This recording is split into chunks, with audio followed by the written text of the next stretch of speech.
Tonight, we're in London, just hours before people here make a crucial choice. Let's get Brexit done. Britons head to the polls divided and undecided. Jeremy Corbyn or Boris Johnson, who would you pick? So much riding on the election people here didn't ask for and don't want. Also tonight, a tragic discovery in Montreal. A family found dead, including 2 young children. Why the father was ordered to stay away. Deprived of our families for 56 years. 2 Newfoundland men switched at birth, a CBC News exclusive. It's really nice to just take a little bit of a break. And that midday nap is good for your health, but there's a catch. This is The National. A look at London tonight on the eve of a defining election. This is Regent Street, a busy and popular section of a city that, like the rest of the country, will head to the polls tomorrow to choose between 2 of the least popular leaders in decades. But there's much more on the line than who forms the next government. The fate of Brexit effectively decided at the ballot box. And that's why The National is here in the UK tonight. Now, Conservative incumbent Boris Johnson is expected to win the most seats, but to deliver Brexit, Johnson must secure a majority. So, on the last day before the vote, the campaigning continued. What can you get done by Christmas? Brexit. But both men need more than humor, given the deeply divided mood on the streets. If Labour get in, I'm off out of it. Remain much safer in Europe than what you are out. Let's be carbon neutral, as I say, by 2050. Let's be carbon neutral by 2050 and Corbyn neutral by Christmas. And vote for Andy Rosenthal tomorrow's general election. And so it's up to the British people now to ring the winning bell one way or another. The last time Britons went to the polls in December was almost 100 years ago. The big theme then was rebuilding after the chaos of war in Europe. Now, it's all about finalizing a long and messy divorce from Europe. Our Margaret Evans gauges the mood the night before the plunge. London, all dressed up, ready for Christmas and an election. And with less than 24 hours before the polls open, one that still has some people scratching their heads. Is it an election or another referendum on Brexit? So it doesn't feel like a real election, so it's really hard for us to make the right decision. Jeremy Corbyn or Boris Johnson, who would you pick? the others are ready. Opinion polls continue to give Boris Johnson the edge, Get Brexit done. hammering home his Get Brexit Done message to the very end, and dangling his so-called ready-made deal with the EU like a sweet to pro-Brexit voters, or those who simply believe it's time for the country to move on. To push ahead. Sir Nicholas Soames is one of those. The grandson of Winston Churchill and former Conservative MP was ejected from the Conservative Party by Johnson in September for voting against the government. Today, he's hoping Johnson will win a majority, even though he thinks leaving the EU is a mistake. You know, it's not what I want to happen, but it's what must happen, in my view, and the democratically wished expression of the people must be honoured. But for others, it would be a disaster to leave. Pro-EU campaigners are pushing hard to convince people to trade party loyalty for tactical voting. You could sneak ahead there. It's going to be tight. The Remain vote, they say, is split between 4 parties. And that's what we're asking people to do. Hold your nose, back the least worst party that's got a chance of winning, in the hope of defeating the party that you really don't like. Whatever way the vote goes, it's not likely to be the end of the debate over Brexit here. And a little of that holiday spirit might come in handy in the days ahead. So, Margaret, if the polls stay on track and Johnson really is headed for this majority, is Brexit really as oven-ready as he likes to say it is? Well, he does have a deal that he negotiated with the European Union, and he says that if he gets the parliament he wants, he's going to push it through by the end of January. On top of that, he's saying he can get a Canada-style trade agreement with the EU done by the end of the year. But you have to remember, that took Canada 7 years to negotiate, so it's a pretty tall order. And we shouldn't get too far ahead of ourselves. because Johnson's predecessor, Theresa May, actually went into the last election in 2017 with a pretty good lead, and she came back with a minority government. So we'll know around this time tomorrow, I guess. All right, we have a date. See you then. Thanks, Margaret. And stay with us tonight for more on the British election, including a look at how old foes in Northern Ireland are banding together just to bring down Boris Johnson. That's in about 30 minutes, but for now, let's head back to Canada and Rosa. A Montreal neighborhood is shaken tonight after a mother and her 2 little boys were found dead inside their home. The deaths are being treated as suspicious, and police aren't ruling out the possibility of a triple homicide. As Alison Northcott explains, there may be a link to another death yesterday. Police made the horrible discovery as they tried to deliver news of another death. The father of the children who lived here had died by suicide. When no one answered the door, officers went inside. They were worried because there was literally no movement in the house. So they found the door unlocked. They entered inside the house, and then they found the body of those 3 persons, the woman 42 and the 2 young boys 4 and 2 years old. Police say the father, Nabil Yassad, went to this hospital last night and took his own life. A hospital spokesperson says he didn't work there and wasn't a patient. C'est terrible, c'est terrible. Some neighbors, shaken, say they'd seen police at the home in the past. There were domestic disputes, says Abdelaziz Abdallah. We saw police here 2 or 3 times. According to court documents, Yassad was charged with assault against the mother of the children last year. He was acquitted last week and signed a peace bond, ordering him not to come into contact with her for a year. It could be me, it could be my children, it could be anybody. Andrea Pessoa has experienced domestic violence and is part of a group to help others. She says the legal system needs to be better at recognizing risks to protect women, and she says education is crucial. Everybody, in fact, should know about healthy relationships and recognize the signs of unhealthy relationships. I think if we start from the root, we can change slowly the future. If you're protecting the mother, you're protecting the children. This neighbor says the mother and her children seemed happy. Now she's moved to tears. Police say they hope to have more answers after autopsies are performed tomorrow. Alison Northcott, CBC News, Montreal. As Alison explained, the father in this case had signed a peace bond meant to prevent him from having any contact with the mother of his children.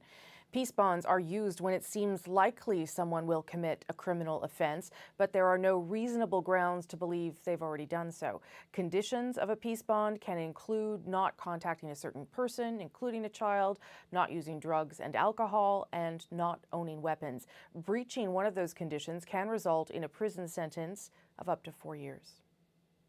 We know more tonight about yesterday's gun battle between police and 2 shooters in New Jersey. State officials now say the deadly attack at the kosher grocery store was targeted, but they did not go as far as saying the motive was anti-Semitism.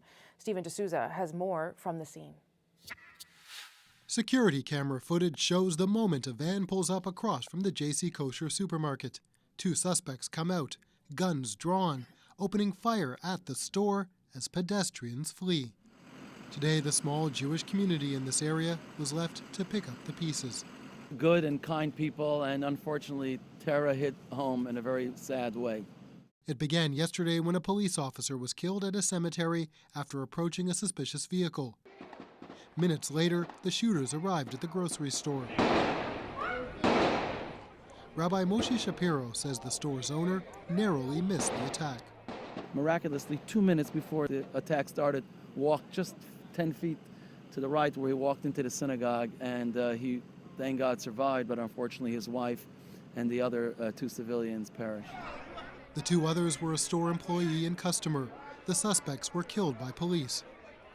During the almost 3-hour shootout, a number of schools, including this one right across the street, were on lockdown, while just beside the grocery store, more than 60 children huddled inside the synagogue as they could hear the gunshots outside.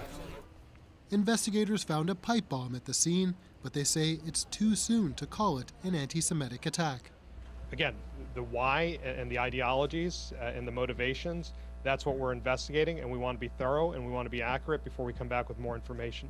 The two dead shooters are 47-year-old David Anderson and 50-year-old Francine Graham, both suspects in the murder of an Uber driver over the weekend. There are reports Anderson may be connected to the Black Hebrew Israelite movement, a hate group which targets whites and Jews.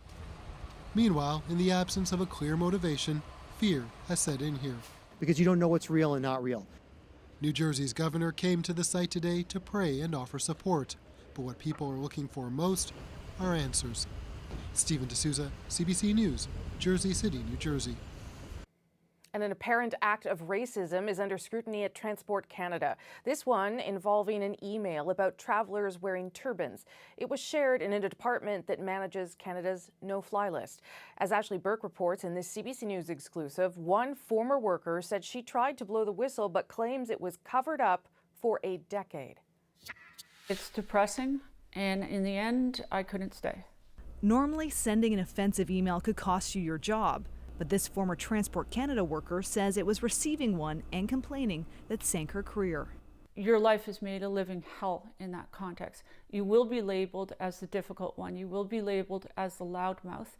And eventually they'll make it so toxic for you that you have to leave.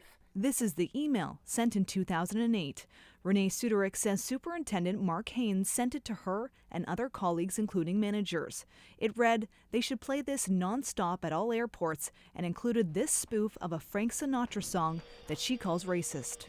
Strangers on my flight, turbans they're packing, wondering if they might plan a hijacking. Absolutely disgusted.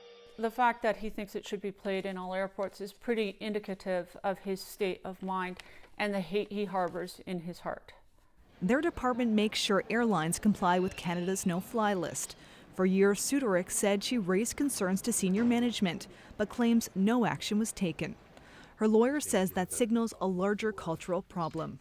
To think that it was circulated amongst personnel at Transport Canada who are charged with some parts of Canadian security and border control, it's a real issue, and it would raise flags for anybody coming in who was a member of a minority or visible minority community. A briefing note obtained by CBC News reveals Transport Canada didn't investigate until Amnesty International complained the email compromised the integrity of the no-fly list. I think a 10-year delay is absolutely unacceptable. Transport Canada won't release the findings of the investigation, citing privacy. In a statement, it said workers who received the email do not have influence over the no-fly list, adding discriminatory behaviors are not tolerated. The worker accused of sending the email declined a repeated request for an interview, but did confirm that he wasn't disciplined in any way. Haynes is still working for the federal government. Ashley Burke, CBC News, Ottawa. To Washington, where another whistleblower is speaking out today on Capitol Hill. 8 months after the deadly Ethiopian Airlines crash, we are still learning new details about the Boeing 737 MAX 8 and the many warnings left ignored. Susan Ormiston explains. Their photos haunt a hearing room.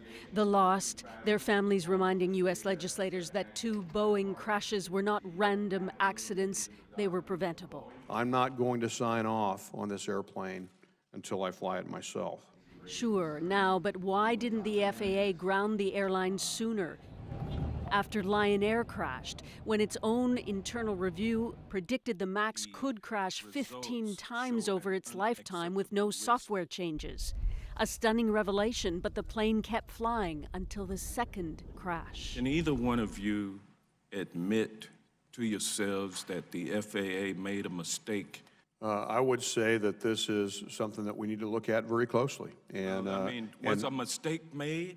Obviously, the result is not satisfactory. Well, so you just can't bring yourself to say that we made a mistake? It's not like no one raised alarms. Ed Pearson did. Then a senior manager at a Boeing factory, deeply worried about production. As I saw firsthand, the factory was stressed beyond anything in my experience. A former Navy man, he warned Boeing back in July. When I mentioned that I've seen operations in the military shut down for lesser safety concerns, I will never forget his response, which was, the military isn't a profit-making organization. hard to process every new neglected warning.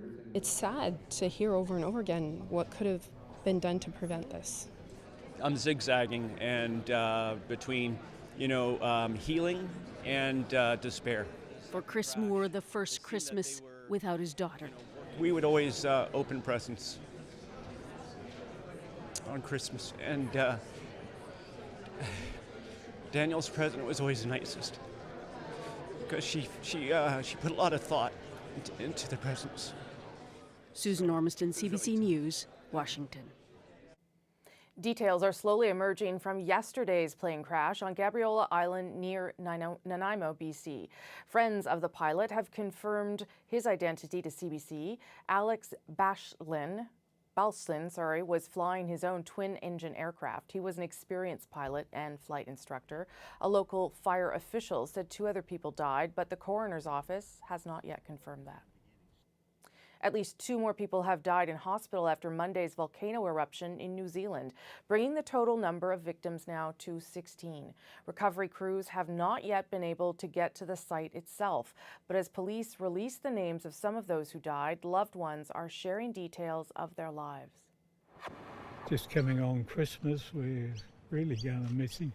Gavin Dallow was traveling with his wife and her daughter. He is now confirmed killed. 15-year-old Zoe is listed as missing. Hers is one of 8 bodies not yet recovered from White Island. Officials say the likelihood of another eruption is still too high, but they know grieving families are desperate. We are all deeply passionate about getting onto the island to recover those bodies. I give that commitment. Julie Richards and her daughter Jessica were also killed there. A family friend describes them both as adventure seekers. If there was an adventure that offered itself, then they would be the ones to do it. Dallow's father, meanwhile, says his son wouldn't have gone near the volcano if he'd known the danger. I'm quite sure of that. That's the only thing I can be really positive about. Most of those who survived that eruption suffered serious burns and remain in hospitals across New Zealand and Australia. As Vicadopia explains, to survive and heal, they'll need extensive skin grafts, and that will be an international effort. It was helicopter crews first on the scene that witnessed the human devastation of the volcanic blast. Blew shirts off and clothing. People were very extensively burned, blisters. We were trying to transport them. The skin was coming off as we were holding people.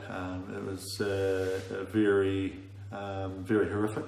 New Zealand health officials say more than 20 people have severe burns, over as much as 90% of their bodies. Australian patients are starting to be transferred back home as New Zealand's medical teams are pushed to their limits. The nature of the burns suffered is complicated by the gases and chemicals in the eruption. The number of burn patients and the complexity of their care has resulted in an extraordinary request. An additional 1.2 million square centimetres of skin for the ongoing needs of the patients. These supplies are coming from the United States. That's about 10 times the amount of skin kept at Canada's largest human tissue bank at Toronto's Sunnybrook Hospital.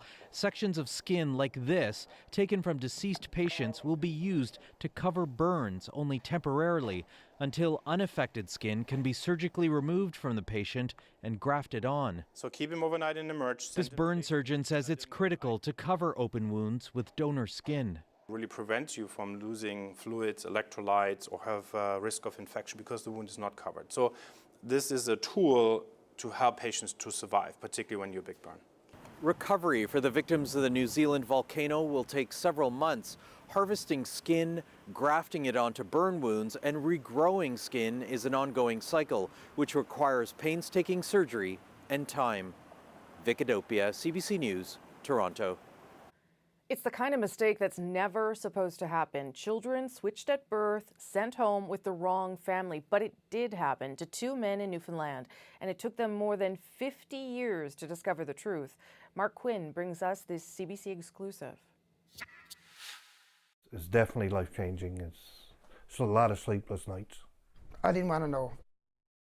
Craig Avery grew up surrounded by family. Uncles and aunts, 6 brothers and a sister. There's me in my younger years, there's Clyde there. Avery sees them all differently now. There's still nostalgia and love, but now there's pain, heartbreak, and even anger, because Avery has recently learned that he was switched at birth. It's unbelievable that something like that could happen.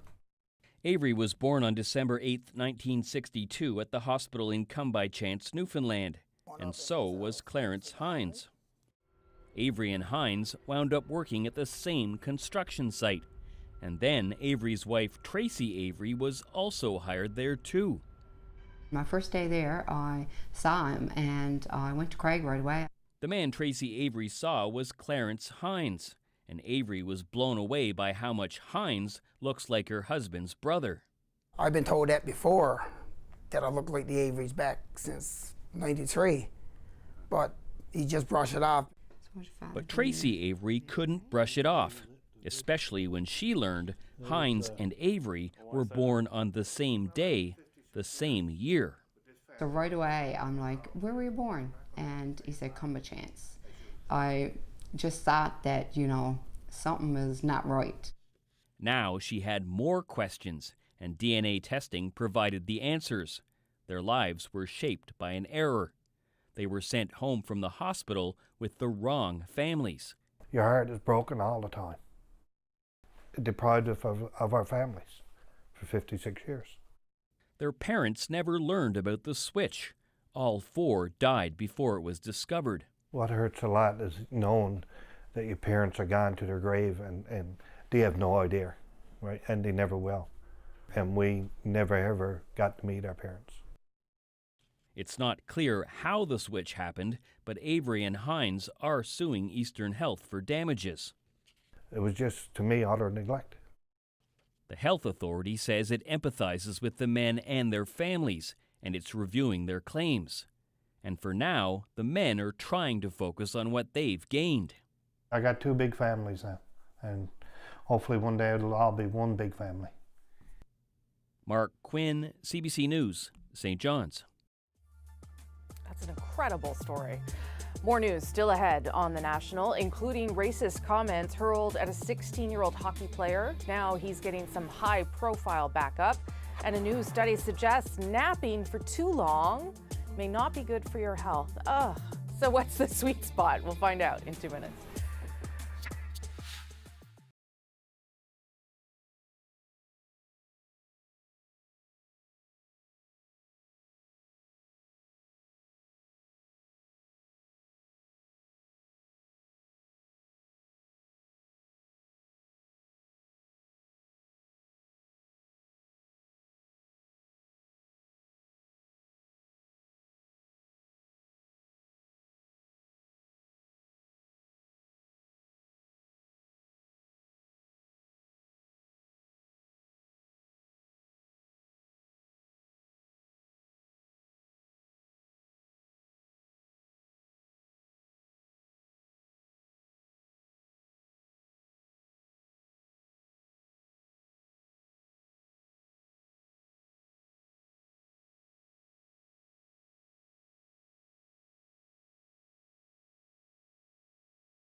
In Cape Breton tonight, a young Indigenous hockey player who was subjected to racist taunts is getting support from the pros. And as Kayla Hounsell explains, his story has sparked a movement in Nova Scotia aimed at fighting racism in the sport.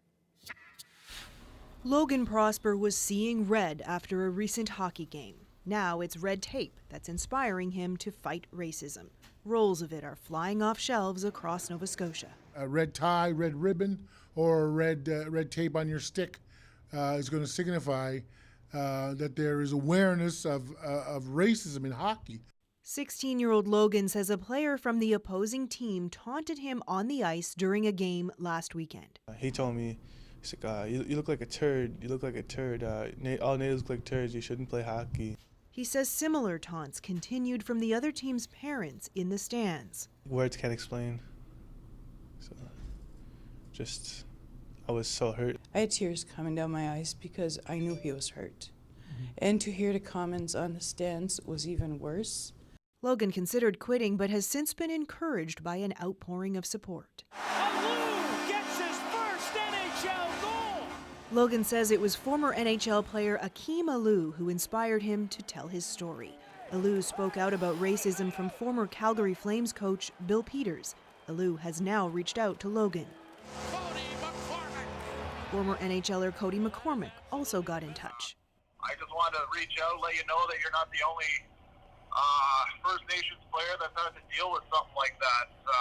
Myself being a First Nation and playing hockey, I love the sport, but it definitely came with some of that. Hockey Nova Scotia has launched an investigation and is looking at diversity in their league. We want to have a better understanding of the needs of underrepresented communities, and we want them to feel safe. Logan and his family say they aren't necessarily looking for disciplinary action. They just want racism in hockey to stop. This is not just about being Native. This is about, everyone being the same, equal, all kinds of races. And they hope Logan's story will help. Kayla Hounsell, CBC News, Halifax. Here are some of the other stories we are following tonight on The National. It's a win for the consumers of New Brunswick to be able to have our own model or price on pollution. Ottawa has approved New Brunswick's plan for a carbon tax, which will be introduced in April. The levy of $30 a ton is in line with Ottawa's demand, meaning the current federal tax or backstop will be lifted. Premier Blaine Higgs' progressive Conservative government now becomes the first to sign on to the Trudeau climate plan after having opposed it. This is designed to respond with facts to a campaign of misleading and dishonest propaganda. The Alberta government officially launched its $30 million Canadian Energy Centre, also known as the Energy War Room. Some critics have called it a government propaganda effort. The Premier, though, says it will promote responsibly produced Canadian energy and fight against what he calls a smear campaign directed at Alberta oil. And police in Ontario say one person was killed and several others were injured following a multi-vehicle pileup south of Ottawa today. Stretches of a snowy Highway 401 were closed after an estimated 25 vehicles were involved in a series of collisions. Officials are warning drivers to slow down during poor weather conditions. Coming up on The National, a look at the health benefits of napping. This is a lesson I know well, and why some companies are encouraging you to doze at your desk. I don't do that. Not enough time for a nap, but we'll be back in 2.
A midday nap may feel indulgent, but it can do wonders for the body, mind, and productivity. That's why more and more businesses and even universities are investing in sleep spaces. But as Cass Rusey explains, too much of a good thing can come at a cost. Slippers are the first sign. Let's go in and see. That we're about to enter a cozy space. You've replicated a cave. In a sense, yes. The floors and walls are lined with soft felt that help dampen the noise. Resting areas provide comfort and relaxation. I think everyone should try this.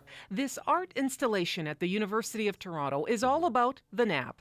Once frowned upon, napping is not only encouraged here, but celebrated. We thought, what better place to stage an experiment in slowing down during the day than in a school of architecture. Summer is the curator of the exhibition, which is here until the spring. Our students have become more stressed out and have had increasing levels of anxiety in recent years because of our kind of plugged-in life. We work pretty long hours, and it's really nice to kind of in the middle of the day just take a little bit of a break. In a sleep-deprived world, catching a few Z's does have its benefits. Research shows it can do everything from boosting your immune system to improving alertness.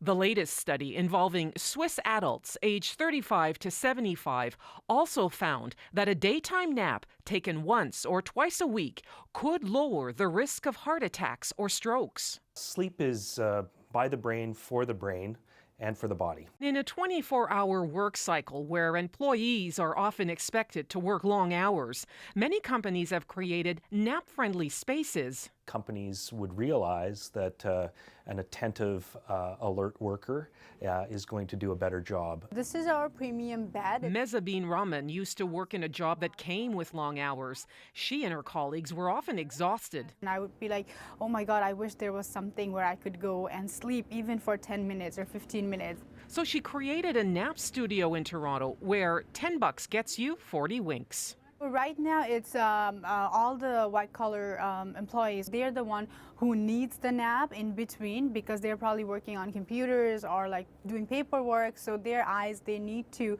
rest. Researchers are still divided over how long a nap should last.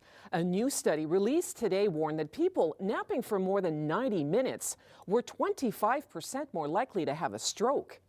Experts say if you need to doze during the day, keep it short. Not more than 20 minutes. Cass Rusey, CBC News, Toronto. Up next, we're back from London with more coverage of the UK election. How old foes are uniting to try to take down Boris Johnson. Stay with us. We'll be right back.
Welcome back. Harvey Weinstein has reportedly reached a settlement with dozens of women who accused him of sexual misconduct. The New York Times is reporting that the deal is worth $25 million and would end nearly all civil suits against the former Hollywood producer. Weinstein wouldn't have to admit wrongdoing or pay the women directly. The money would come from insurers of his bankrupt film studio. Weinstein is still facing criminal charges in New York. He appeared in court today using a walker for back pain. That trial is set for January 6th. Surely, under the circumstances, genocidal intent cannot be the only hypothesis. That's Myanmar's leader, Aung San Suu Kyi, speaking at the UN's top court today. Her country is facing a lawsuit alleging it committed genocide against the Rohingya. More than 700,000 members of the Muslim minority have fled since 2017, when the military launched a crackdown. Suu Kyi called the case against Myanmar incomplete and misleading. And Israel is set to hold its third general election in less than a year. Lawmakers voted overwhelmingly in favor of a motion which will dissolve parliament. Since the election in September, neither Prime Minister Benjamin Netanyahu nor his main rival, Benny Gantz, have been able to build a governing coalition. The two leaders were also unable to agree on a power-sharing arrangement. Voters will once again head to the polls on March 2nd. Hello again from London ahead of tomorrow's pivotal British elections. Now, if it's a close vote, Boris Johnson needs to worry about Northern Ireland, where he has enraged the very people he needs, Northern Irish MPs who helped prop up the previous Tory government. People there are now so mad that old foes are working together, ganging up against Boris Johnson's Brexit plan. Well, this is miserable. Is it any wonder no UK government has subjected its people to a December election in nearly 100 years? Desperate measure then, and certainly now. Nobody in. And to be campaigning in Northern Ireland now Just out for the election. is to face more than the foes of foul weather and a fed-up electorate. Okay, good to see you. Bye-bye. If you're a sitting MP from the party that supported Brexit, like Emma Little-Pengelly, you're facing a wall of opposition like never before. In this election, people are saying, let's get together and vote tactically to try to stop Brexit, despite the fact that the United Kingdom, in a referendum and a people's vote, voted to leave. Northern Ireland didn't vote to leave, largely content being part of the UK and seamlessly connected to Ireland, which is in the EU. An ease some suspect ends with Boris Johnson's plan. Get ready for some complicated language from him. Goods going from NIGB, GBNI will have no checks. The only checks will be for goods that are going via NI into Ireland. Everybody understands that. Unlikely everyone understands that, but in Northern Ireland, people cut right through the clumsy language, realized he was talking about a border, and here that gets you accused of betrayal. They're so angry, anti-Brexit parties are now working together, candidates stepping down to make room for others with better chances of winning. Anything to stop Brexit. Sinn Féin equally will not contest East Belfast, North Down or South Belfast. Here, sucky. Why worried enough for candidates to step down? Consider the cows. Come on, sucky. Gary McHenry and Charlie Weir, both dairy farmers, both flat out fearful of a Boris Johnson-designed Brexit. Boris Johnson's as shifty as the Sahara sands. Already they get less per litre of milk because of the uncertainty. Tariffs to sell to the EU could be punishing.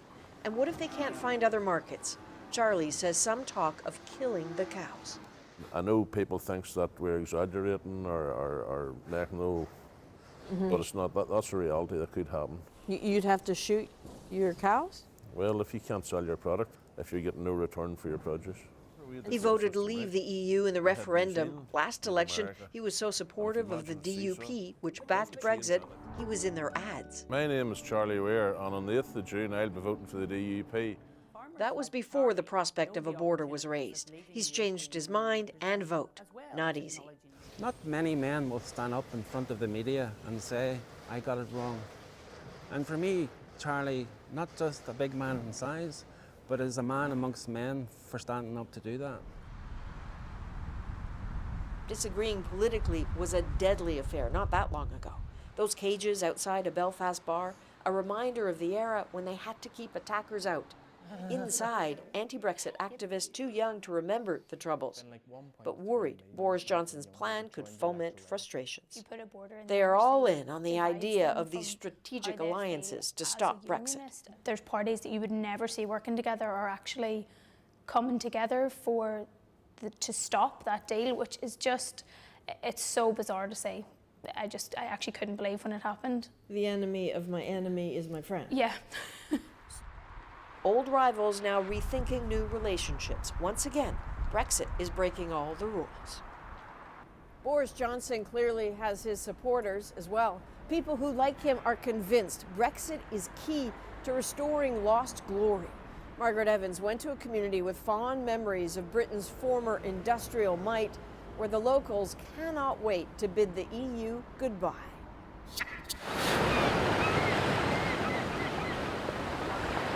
The old seawall in Hartlepool. Battered by the waves, just like the town it protects along England's eastern coastline, feels battered by the march of time. A place where in winter, the middle of the day can feel just like the end of it. Somewhere on the other side of the swells lies Denmark and the rest of the continent, unseen and receding ever further in the minds of the men who fish here. I feel angry at the EU, the people that are running it and telling us what we have to do. And most of it is to suit them. Nearly 70% of people here voted to leave the European Union back in 2016. For many, the fact that Britain still hasn't left is a slap. And they want this election to correct it. For Ronnie Horn, that means backing Boris Johnson. I don't really want to vote for Conservative, but there's no way on this earth I'll vote for Labour. Labour candidate Mike Hill is knocking on doors in a riding they've held for over half a century, behind the so-called Red Wall, working-class Labour heartland. Well, consider it then, because I always speak up for the people of the town. He should feel safe, but the relationship has frayed over Brexit. It's a yes. And pro-Leave parties see his seat as vulnerable. Hi, Nicola, nice to meet you. Because of Labour's pledge to put a new Brexit deal to another referendum. We understand that the people are frustrated about Brexit, but they've also got to remember that Hartlepool is in the situation it's in because of 10 years of Conservative Party austerity measures. We've been battered. Hartlepool's industrial landscape is said to have inspired the opening of the 1980s sci-fi film Blade Runner, set in a futuristic 2019. In the real 2019, Hartlepool is coping with decades of decline, the highest unemployment rate in the country, a place where people feel left behind. 3 and 6, 36. 5 and 3, 53. Preparing for battle. 8 and 4, 84. Bingo night at a local social club. 8 and 9, 89. Time for old friends to reminisce. The mines, they've all closed down. And what else did we used to have here? Oh, we used to have a matchbox factory, a tin factory. Many in town blame the EU's state aid policies for the loss of the steel industry. Pat Abbey wants out. We're paying the most money in and getting nothing out of it. Outlier Rita Kelly says people don't know enough about what Brexit will mean, but she still wants the referendum result honoured. We are a democracy and you have to respect that. But having said that, it's best of a bad job. This port was redeveloped into the marina it is today, in part with European funding. And in recent years, the Northeast has received twice as much EU funding as other parts of England. But few seem to know it or feel it. Full house. Sasha Bedding manages a charity called The Annex in one of Hartlepool's poorest neighbourhoods. I think it's more than just a very simple, they don't like the EU. It's more complicated than that. I just think they felt ignored and they had a chance to actually put a marker in the ground and say, actually, I don't want to be ignored anymore. No man is an island, or so the poem goes. But if ever there were a place that felt unmoored, it is Hartlepool, not just from Europe, but from its own government in Westminster. Margaret Evans, CBC News, Hartlepool. And be sure to tune into the National tomorrow night for our special coverage of this crucial election. We will have results and analysis. We'll be on standby for surprises as Britain makes one of its most consequential choices in years. We'll see you then. All right, Adrian, can't wait. When we come back, the King of the North, sort of, returns to his old court. Kawhi Leonard gets a warm welcome. How he's thanking his old fans, that story next.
I'm Jamie Poisseau, and tomorrow on CBC's Daily News podcast Front Burner, as NHL Commissioner Gary Bettman says abusive behavior in the league will not be tolerated, we talk about the darker side of hockey culture with two former pro players.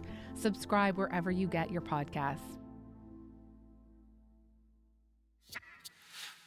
Kawhi Leonard was a hero in Toronto, in all of Canada really, helping the Raptors score their first championship. And even though he left to join his hometown Los Angeles Clippers, there isn't any lingering resentment.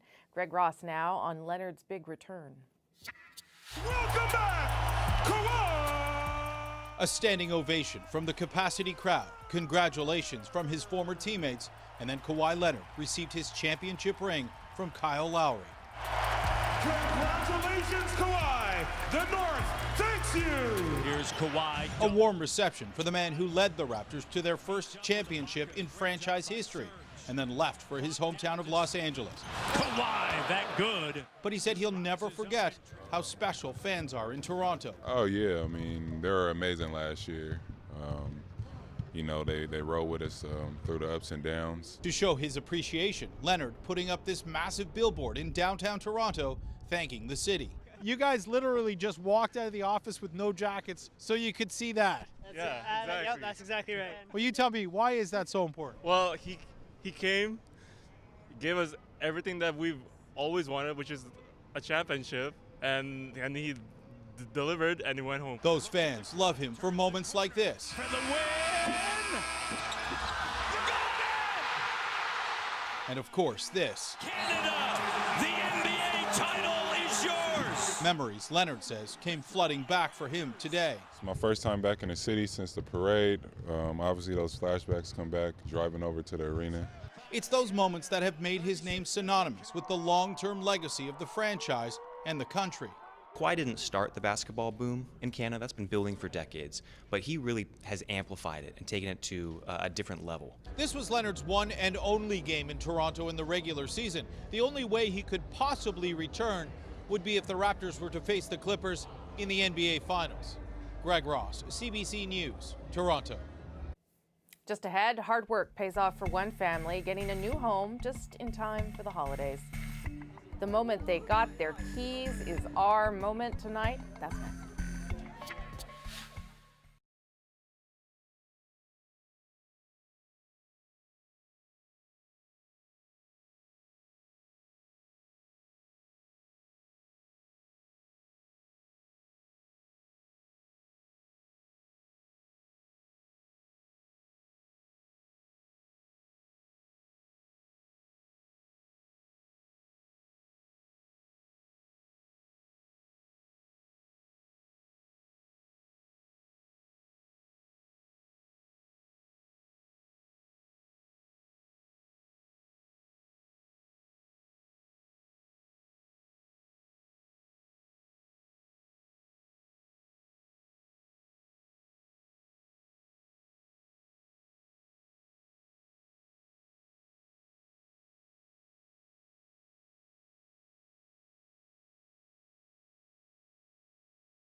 One modern family travels back in time to experience 6 decades of winter for some good, cold-fashioned fun. So travel through time with the fashion, food, and family fun. Back in time for winter. New season, January on CBC and CBC Gem. Gear up for a new season of the show that's being called a word-of-mouth phenomenon. There's a little something going on. Check it out! Kim's Convenience on CBC and CBC Gem.